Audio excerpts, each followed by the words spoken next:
नमस्कार साथियों, गुरु पर्वत को अगर 3 भागों में बांटें तो पहला होता है सतोगुण, दूसरा रजोगुण और तीसरा क्षेत्र होता है तमोगुण का।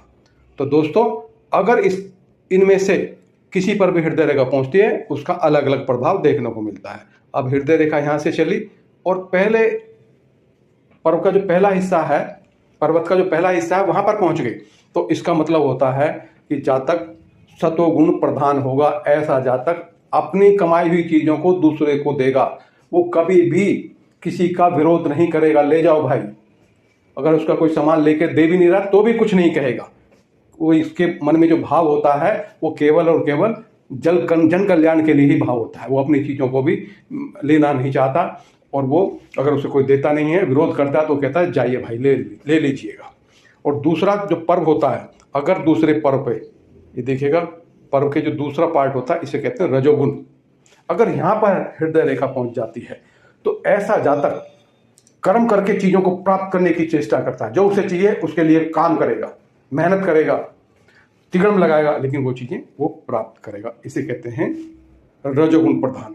और दोस्तों, तीसरा जो बॉक्स मैंने बनाया है, ये जब यहाँ पर कोई रेखा, हृदय रेखा किसी की भी पहुंच जाए तो ऐसा जातक तमोगुण प्रधान होता है। कहने का मतलब कि ऐसे व्यक्ति को चीज चाहिए, बस चाहिए, मेहनत नहीं करनी, कुछ नहीं करनी, एक जड़ बुद्धि का व्यक्ति हो जाता है अगर यहाँ पर रेखा, हृदय रेखा पहुंच जाए, जो मैंने ब्लैक जो स्क्वायर बनाया है यहाँ पर।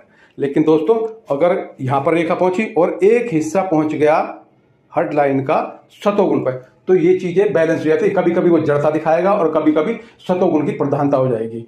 सतोगुण की प्रधानता की वजह से वो चीजें तो दूसरे को देगा, लेकिन तमोगुण की प्रधानता की वजह से अपनी चीजों को वापस प्राप्त करने के लिए भी संघर्ष करेगा, लड़ सकता है वो अपनी चीजों को प्राप्त करने के लिए। और अगर दोस्तों एक रेखा उठ के रजोगुण पे भी चली जाए तो ये बन गया त्रिशूल। ऐसे जातक का जीवन बैलेंस अवस्था में होता है। वो कर्म भी करता है, दान भी करता है, और अपने चीजों को प्राप्त करने के लिए संघर्ष भी करता है। कोई उसकी चीज को ना दे उसके लिए वो लड़ भी पड़ता है, लेकिन वो लड़ाई भी करेगा तो सतोगुण के गुण होने की वजह से वो एक सीमा तक ही इस चीज को करेगा। ये सबसे बैलेंस अवस्था होती है इस आधुनिक युग में।